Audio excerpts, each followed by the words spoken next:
somewhere in the corridors of the European Patent Office, a decision is made.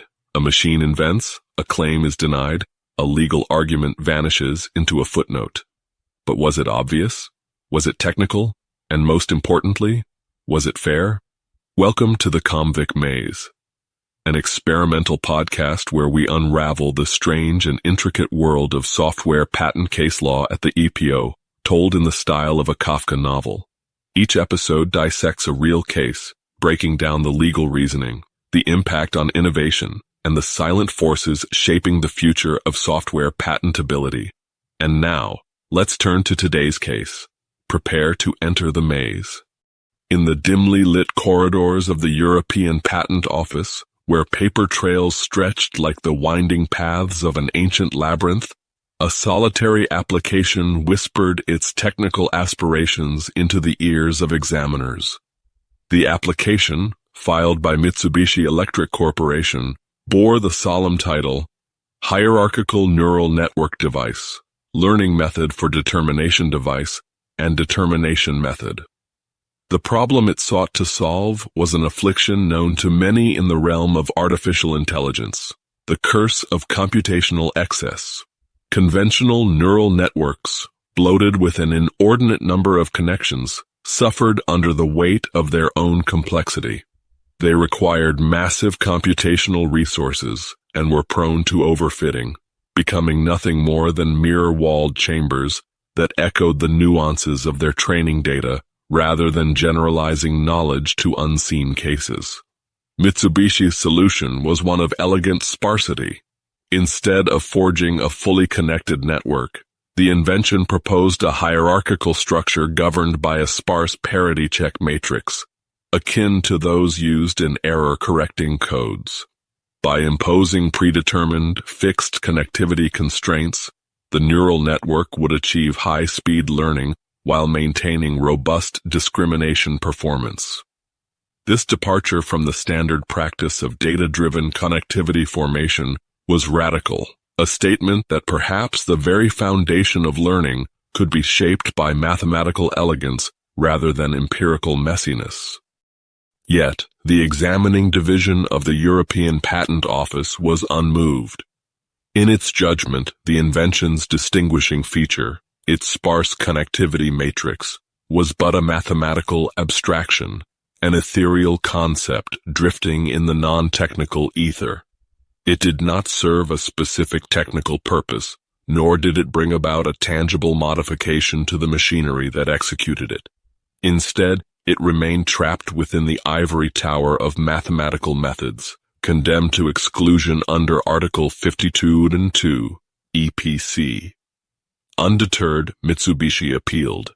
The appeal was a desperate entreaty to logic, armed with precedents and a resolute belief in the technical nature of their invention. They argued that their hierarchical neural network served a technical purpose akin to how encryption, an almost purely mathematical endeavor, was recognized as technical because it enhanced security. They leaned on jurisprudence, invoking decisions like T. Muntertin Tudu 6, Arrow 6, which acknowledged that methods for encoding and decoding data could indeed serve a technical function. Furthermore, they pointed to real-world ramifications. Their structure reduced storage and computational costs, a tangible and practical advantage. The Board of Appeal, seated in its High Court of Intellectual Scrutiny, examined these arguments with a dispassionate gaze. It acknowledged that neural networks, at their core, were mathematical entities, structures that defined classes of functions, each instance differing only in its learned parameters. To rise above the mire of non-technicality, a neural network had to solve a concrete technical problem, not merely refine an abstract function. Mitsubishi's claim, the board reasoned, did not specify a real-world application where the purported efficiency gains would manifest as a practical, industrial advantage.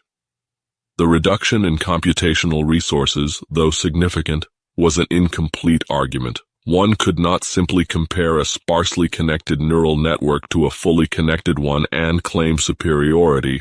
Rather, the question had to be whether the trade-off, reduced complexity at the cost of potential loss in learning capacity, constituted an inventive technical contribution.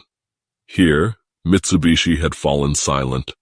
Moreover, the board rejected the analogy to cryptography. In cryptography, the technical problem was clear: securing digital communications against unauthorized access. In contrast, neural networks, particularly those dealing with classification and regression, did not inherently solve a technical problem unless the output had an implied technical use. Without a clearly defined technical application, the invention remained within the boundaries of mathematical abstraction. Ultimately, the board ruled that the claims did not satisfy the inventive step requirement under Article 56 EPC. The appeal was dismissed, and Mitsubishi's neural network was left stranded in the liminal space between mathematical ingenuity and patentable invention. For future applicants navigating these treacherous waters, the lesson was clear. A neural network, no matter how novel in structure, must be tied to a specific technical implementation or application. The computational advantages it offers must translate into a concrete technical benefit, be it in hardware efficiency, processing improvements, or a well-defined industrial process. Otherwise, the invention, like so many before it, would vanish into the void, another echo in the silent halls of the European Patent Office. And so, another case is closed, or perhaps merely postponed. Awaiting its fate in the endless files of the system, you have been listening to the Convict Maze. If you found this episode useful, or at least less confounding than the legal machinery itself, consider leaving a 5-star rating. It may not alter the course of case law, but it ensures that these stories continue to be heard. This podcast is curated by Bastian Best, a European patent attorney who has spent years navigating the labyrinth of software patents. If you seek clarity in this shifting landscape, his mailing list offers exclusive insights. The link, if it has not yet disappeared, is in the show notes. Thank you for listening. And remember, the next case is already waiting.